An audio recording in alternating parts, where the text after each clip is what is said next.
I am from Integral University Lucknow, D Pharm second year.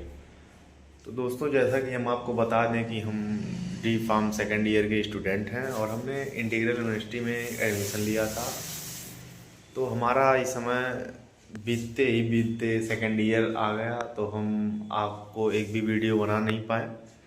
तो हम 2-3 दिन से हम वीडियो बनाना शुरू किए हैं, और जो है आपको कोई भी क्वेरी या फिर कोई भी क्वेश्चंस आपके मन में अगर चल रहा होगा डी फार्म मतलब फार्मेसी को लेकर, फार्मेसी में कोई भी कोर्स हो, किसी चीज़ को लेकर अगर आप लोग के मन में कोई भी सवाल उठता है तो ज़रूर हमें बताएं।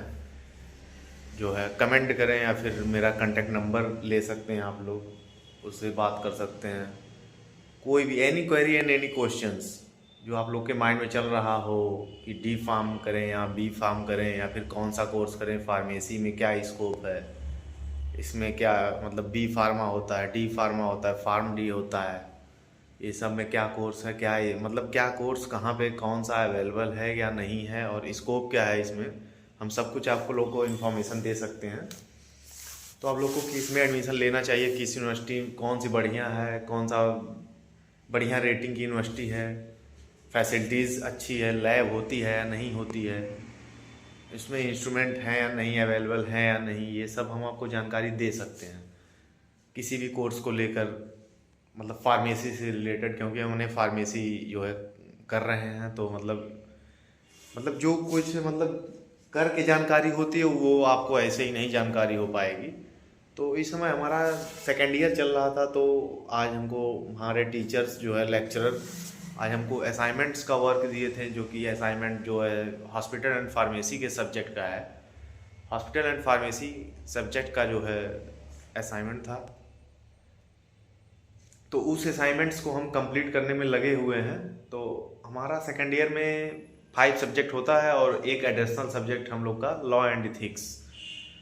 तो लॉ एंड इथिक्स जो है एडिशनल सब्जेक्ट होता है, और हम लोग का फर्स्ट ईयर में भी 6 सब्जेक्ट ही थे, एक एडिशनल था, उसमें मेडिकल टर्मिनोलॉजी था, और जो कि टोटल 5 सब्जेक्ट होते हैं। डी फार्मेसी में हम लोग टोटल दोनों ईयर में 10 सब्जेक्ट पढ़ने होते हैं। तो फिलहाल हम लोग को इंटीग्रल यूनिवर्सिटी में हम पढ़ाई करते हैं, तो उसमें 12 सब्जेक्ट हैं, मतलब टोटल दोनों ईयर का लेके।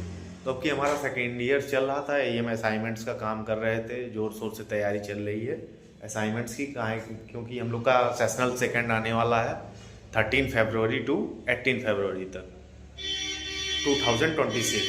तो हम लोग का सेकेंड सेशनल जो है फरवरी में है, मतलब फरवरी तो चल ही रहा है गाइस, आप लोग को पता ही है। हम लोग का सेकेंड सेशनल आने वाला था, तो यही रात के बज रहे हैं 10। तो हम सोचे कि हम अपना असाइनमेंट्स कंप्लीट कर लें, क्योंकि 4 को लास्ट डेट है हमारी, तो उसमें सबमिट करना रहता है, नहीं तो हमारे मार्क्स चढ़ेंगे नहीं। तो फिर मतलब हमको दिक्कत होगी आगे, जब हमारे मार्क्स नहीं मिलेंगे, नहीं चढ़ेंगे तो दिक्कत होती है। तो फिर सेकंड सेशनल की तैयारी भी हम लोग कर रहे थे। तो ऐसा है कि 2-3 सब्जेक्ट की तैयारी हो चुकी है और 3 सब्जेक्ट की तैयारी भी कुछ बाकी है। तो हम लोग कुछ क्लास में भी पढ़ लेते हैं और कुछ लाइब्रेरी में भी जाके पढ़ लिख लेते हैं। तो यहाँ पे आज हमारा दोस्त था एक, तो वो चला गया, कोई दिक्कत आ गई है उसको। हम आजमगढ़ के रहने वाले हैं, तो हमारा दोस्त आज चला गया, तो ये हम अकेले बैठ के जो अपना असाइनमेंट कंप्लीट कर सकते हैं, जैसा कि हम आप लोग को दिखा दें। ये रहा मेरा लैपटॉप, और ये हम कर रहे हैं अपना असाइनमेंट्स कंप्लीट, और इसमें हम कुछ पेजेस लिख चुके हैं।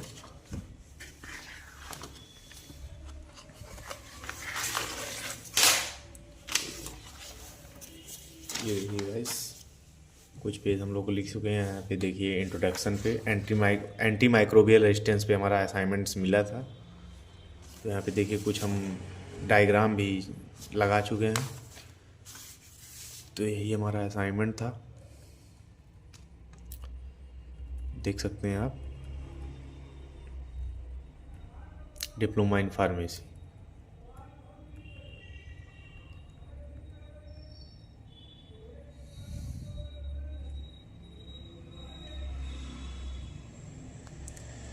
तो ये तब से हम असाइनमेंट्स अपना कंप्लीट करने में लगे हुए हैं। अभी हमारा असाइनमेंट्स कंप्लीट नहीं हुआ है, जैसा भी कंप्लीट हो जाता है उसके बाद हम आप लोग को PDF भी अपलोड करा देंगे अपने असाइनमेंट्स की। तो जैसा भी आप लोग को अगर क्वेश्चंस कोई पूछना हो या फिर कोई भी क्वेरी हो तो आप हमसे संपर्क कर सकते हैं।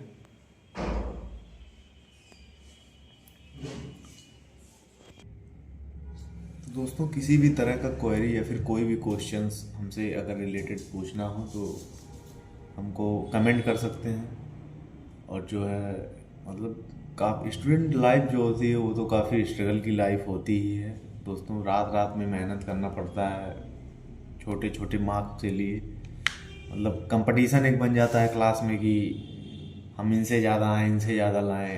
तो एक बार कुछ कंपटीशन था तो हमने मेडल वेडल लाया था, तो काफ़ी सर्टिफिकेट भी मिले थे हमको। मतलब वह 15 अगस्त के अप्रॉक्स था, तो 15 अगस्त पे ही था इंडिपेंडेंस डे पे। तो कुछ कंपटीशन था तो उसमें हमने सेकंड प्लेस लिया था। तो हमारे प्रिंसिपल सर हमको सम्मानित किए थे, मेडल दिए थे और सर्टिफिकेट दिए थे उसका। तो यही सब है दोस्तों। अगर कुछ भी पूछना हो या फिर कोई भी क्वेरी हो किसी सब्जेक्ट से रिलेटेड या फिर कोई क्वेश्चंस हो या फिर फार्मेसी लाइन में आप आना चाहते हैं, इसका स्कोप जानना हो, तो सब कुछ जानकारी हम आपको दे सकते हैं। तो तो कुछ बातें हम बता दें अपने क्लास की और कॉलेजेस की, क्या उसका रिस्पांस है। तो उसमें पढ़ाई तो एकदम कंपलसरी है। मतलब 75% अटेंडेंस माइनॉरिटी है। तो 75% अटेंडेंस अगर नहीं होती है आपकी तो किस रीज़न से नहीं हुई ये सब देना पड़ता है आपको, एप्लीकेशन देना पड़ेगा। तो यही सब है दोस्तों। ये देखिए हम असाइनमेंट अपना कंप्लीट कर रहे हैं, तो अभी काफ़ी टाइम लगेगा आपको असाइनमेंट कंप्लीट करने में।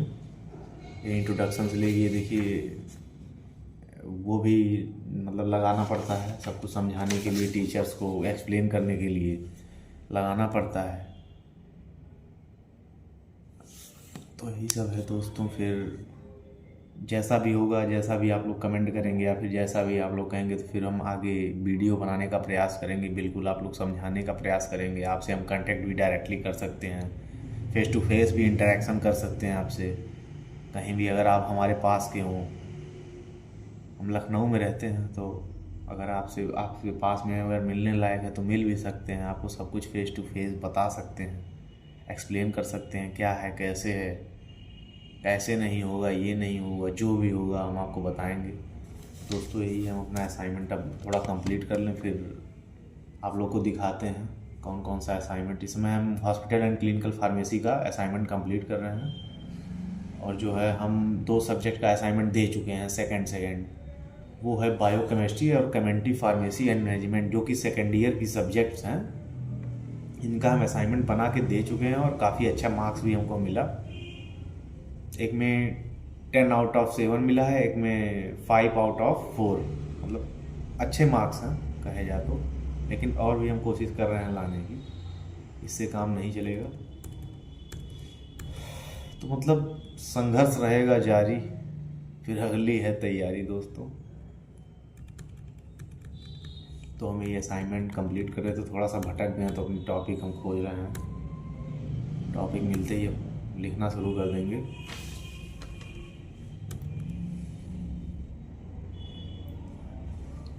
तो हमारा टॉपिक क्या था दोस्तों इस असाइनमेंट का, हम आप लोग को बता देते हैं। Measure to be taken in hospital to minimise anti microbial resistance, ये हमारा टॉपिक था। अभी हमारा जल्द ही एंटी माइक्रोबियल रेजिस्टेंस वीक चल रहा था, उसमें हमारा सेमिनार कराया जा रहा था। सेमिनार में कुछ बातें, जो भी टीचर्स बाहर से आते हैं, हमारे इरफान अजीज सर मतलब प्रिंसिपल सर जो भी बुलाते हैं जिनको, तो वो आते हैं और समझाते हैं इसमें क्या है कैसे है। तो यही सब है। फिर आज भी हमारा सेमिनार था, कुछ उसमें क्वेश्चंस किए गए हैं, मतलब कहें तो नॉन वर्बल कम्युनिकेशन से रिलेटेड। मतलब कि किसी पिक्चर्स और किसी पिक्चर्स को दिखा के उसका ड्रग नेम पूछ रहे थे। तो हमने एक बार हाथ उठाया तो आंसर जो है काफ़ी एग्जैक्ट नहीं निकला, लेकिन था आंसर था काफ़ी 70% एग्जैक्ट था। तो हम अपना असाइनमेंट थोड़ा आगे कल लिख लें, नहीं तो कल हमको जमा भी करना है।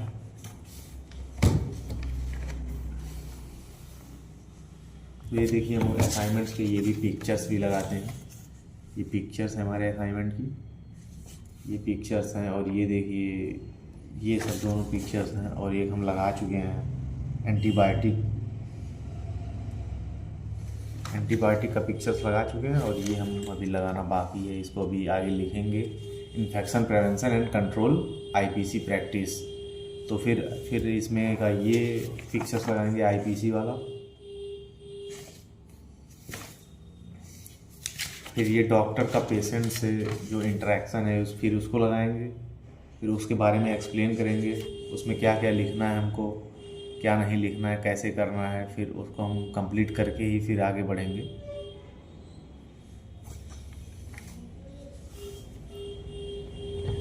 तो ये हम दूसरा स्टेप लिखने जा रहे हैं। इंट्रोडक्शन के बाद हमने लिखा anti microbial stewardship programmes ASP। उसके बारे में हम ऑब्जेक्टिव भी लिख चुके हैं और डायग्राम भी लगा चुके हैं।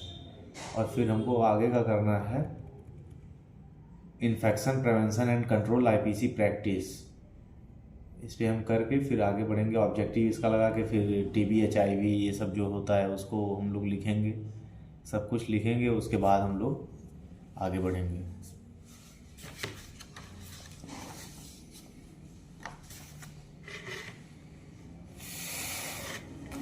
दोस्तों जो स्टूडेंट लाइफ होती है, हम बता दें आप लोग को काफ़ी स्ट्रगल करना पड़ता है, रात रात तक जगना पड़ता है, कंप्लीट करना पड़ता है। हमारी 5 फाइलें बनवाई गई हैं। 5 फाइलें रोज पर डे कंप्लीट होनी चाहिए, नहीं तो क्लास में एंट्री नहीं, लैब में एंट्री नहीं आपको मिलेगी। तो हमारे टीचर भी काफ़ी सपोर्टिव हैं, ऐसी बात नहीं है। फिर भी मेहनत करनी पड़ती है, बिना मेहनत क्या होने वाला आजकल दोस्तों। ये भी लिखने जा रहे हैं, इसमें काफ़ी उल्टा दिख रहा है, कहेंगे आप लोग। तो हम लिंक भी अपलोड कर सकते हैं इसका डिस्क्रिप्शन में। वैसे तो हम आपको पढ़ ही के समझा देंगे ये है क्या।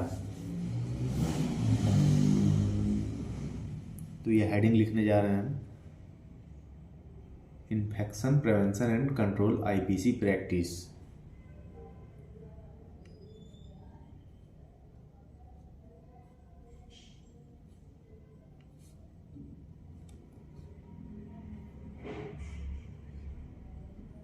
TION prevention and CONTROL control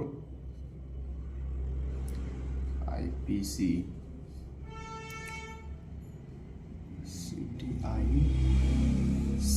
CTICES practice. तो इसका ऑब्जेक्टिव अब लिख लें, उसके बाद हम डायग्राम लगाते हैं।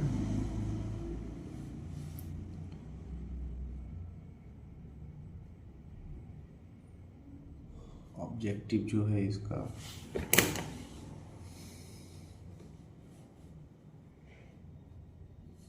To reduce to reduce the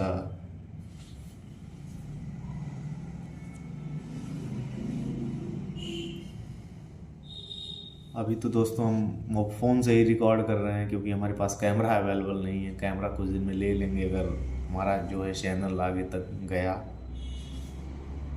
तो उससे हम आप लोग को अच्छे से एक्सप्लेन कर पाएंगे। कुछ दिन में हम स्क्रीन रिकॉर्डिंग करके डालेंगे, फिर उससे भी हम एक्सप्लेन कर देंगे। To reduce the spread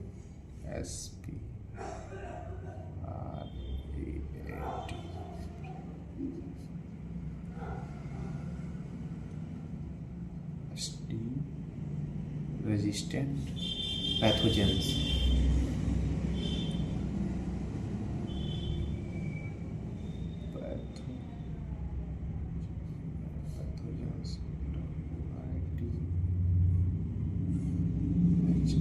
within HE और लॉन्ग हो गया।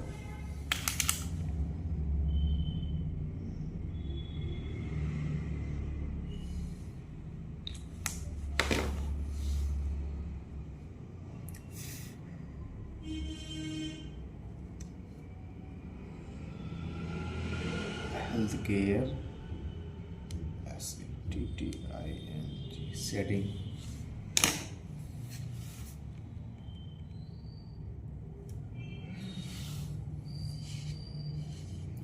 तो ये हमारा कंप्लीट हो चुका है ऑब्जेक्टिव।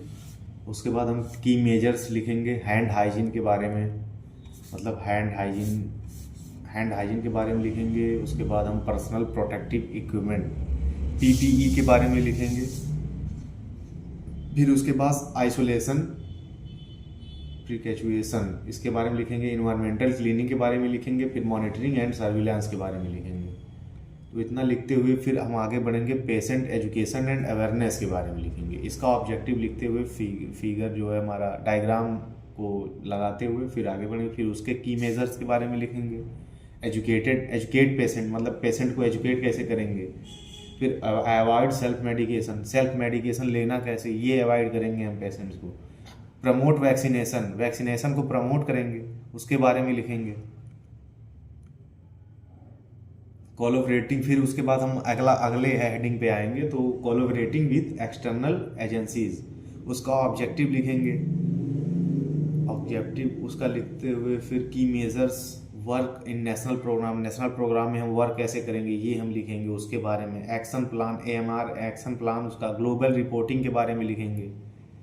उसके बाद एंगेजिंग रिसर्च, फिर रिसर्च के बारे में। Conclusion to minimise antimicrobial resistance in hospital multi facet approach to essential involving everyone from health worker to patient by establishing antimicrobial stewardship programme, implementing strict infection control measure, educating patients to utilizing advanced diagnostic technologies.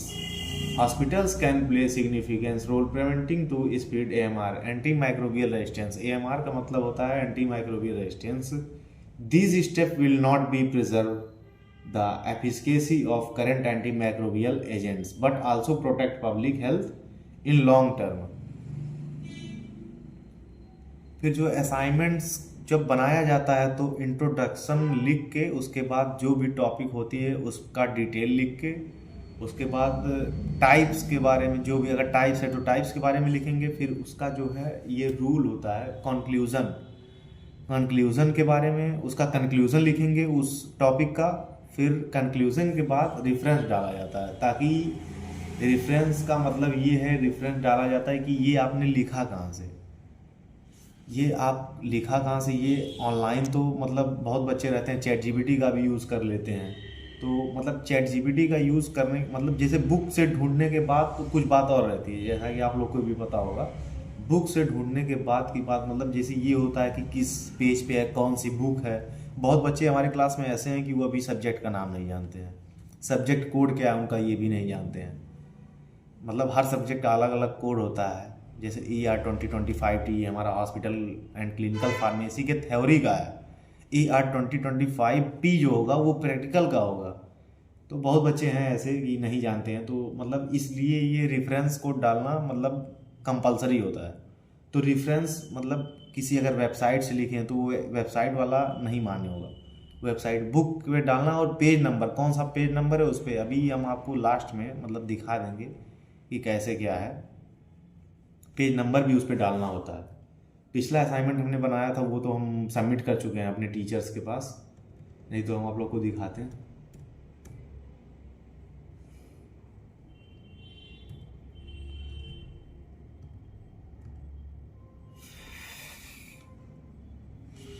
दोस्तों हम दूसरा A4 sheet लेने जा रहे हैं। ये A4 sheet पे बनाना होता है हमारा असाइनमेंट। इस पर तो नीचे डायग्राम आएगा नहीं, इसलिए हमको दूसरा यूज करना पड़ रहा है। डायग्राम भी बहुत बड़ा निकाल दिया है प्रिंटर से। डायग्राम को हम कटिंग कर लेते हैं।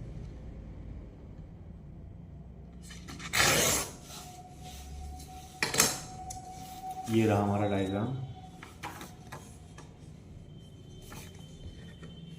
इसको जितना छोटा हो पा रहा है साइड से इसको कटिंग कर लेंगे।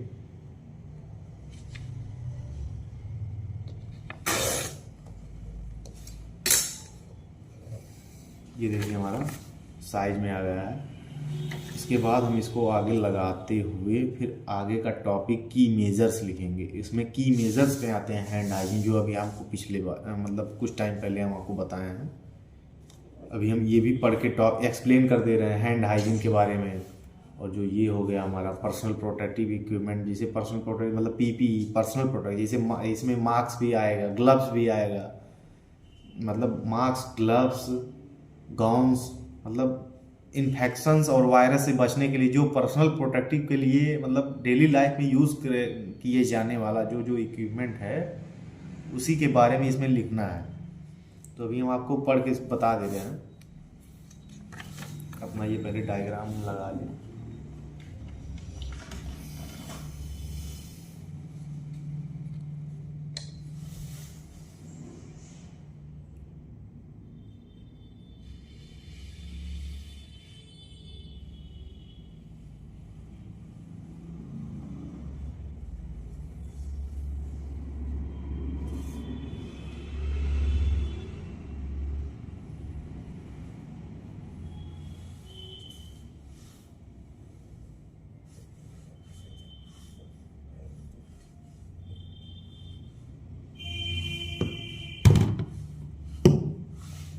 ब्लू था हमारा, ये हम डायग्राम अपने A4 शीट पे लगा लें, फिर उसके आगे का टॉपिक हम लिखेंगे।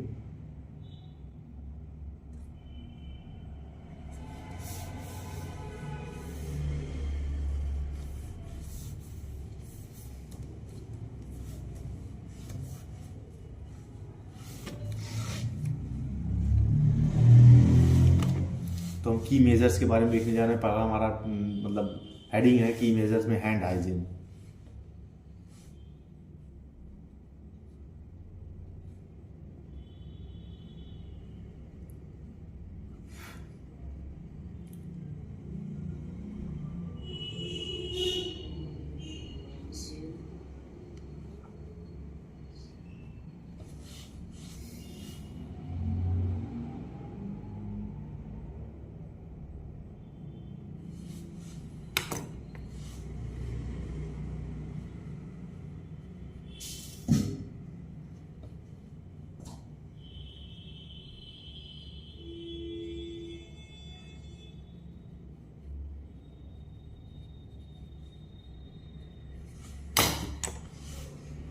हैंड हाइजीन के बारे में हम लिखने जा रहे हैं।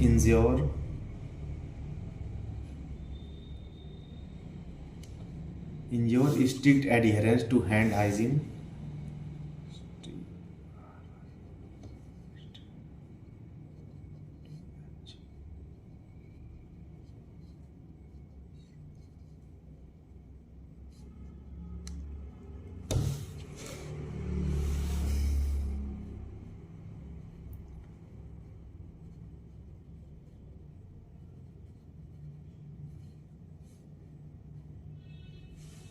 Ensure strict adherence to hand hygiene protocols by all healthcare workers.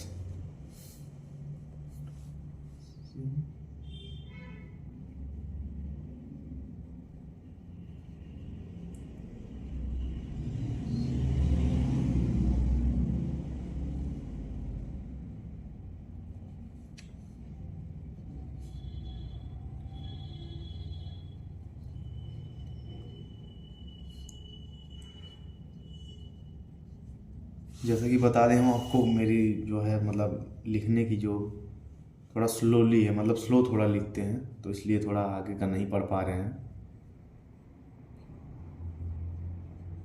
साथ में दोनों काम होता रहे तो बेटर रहेगा, नहीं तो हमको अलग से ये करना पड़ेगा।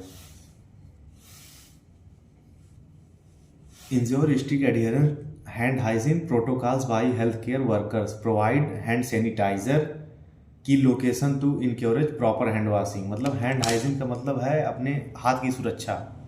हाइजीन का मतलब सुरक्षा होता है, एक सिंपल लैंग्वेज बता दें, मतलब कि वो सुरक्षा कैसे होगी। प्रोवाइड हैंड सैनिटाइजर की location to encourage proper hand washing, मतलब जो हमारा सैनिटाइजर से अगर प्रॉपर हैंड वॉशिंग कर रहे हैं तो हमारा हैंड हाइजीन मतलब हाथ की सुरक्षा प्रॉपर रहेगी, मतलब बनी रहेगी। तो ये हैंड हाइजीन में आ जाता है।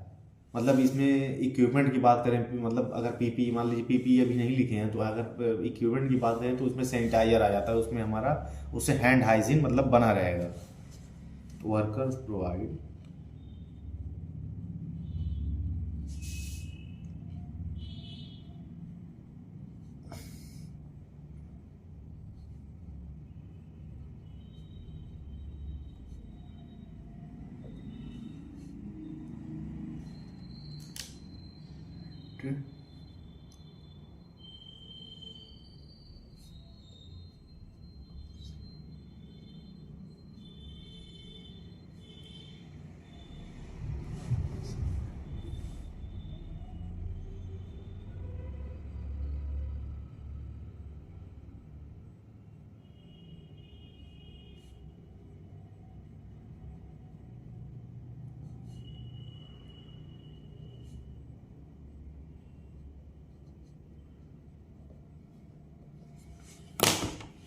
दोस्तों हम दूसरा हेडिंग लिखने जा रहे हैं personal protective equipment PPE.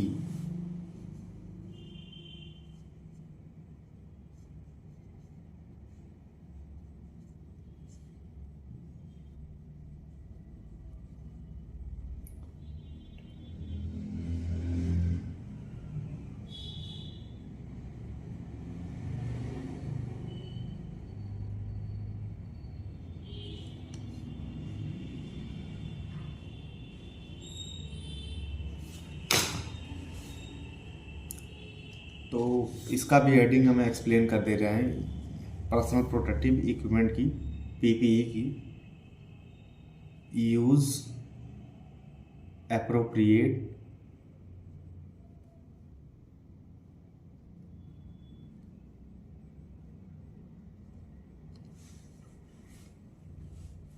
PPE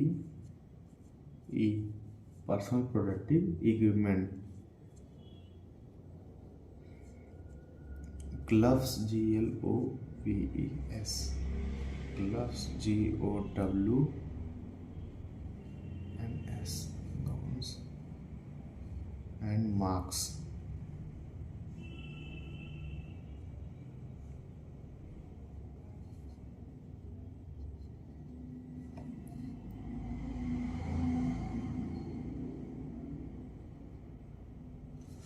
थोड़ा सा रॉन्ग हो गया।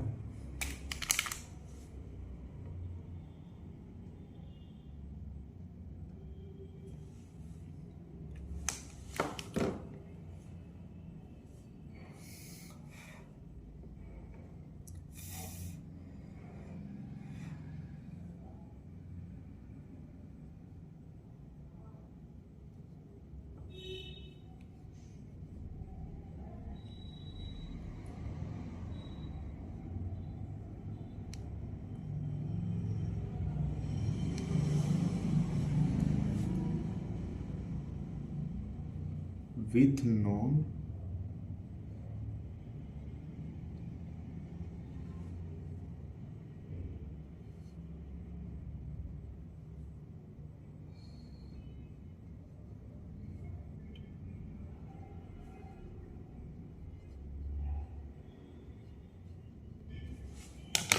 तो इसमें क्या था, पर्सनल प्रोटेक्टिव इक्विपमेंट में क्या था, use appropriate PPE gloves gown and mask.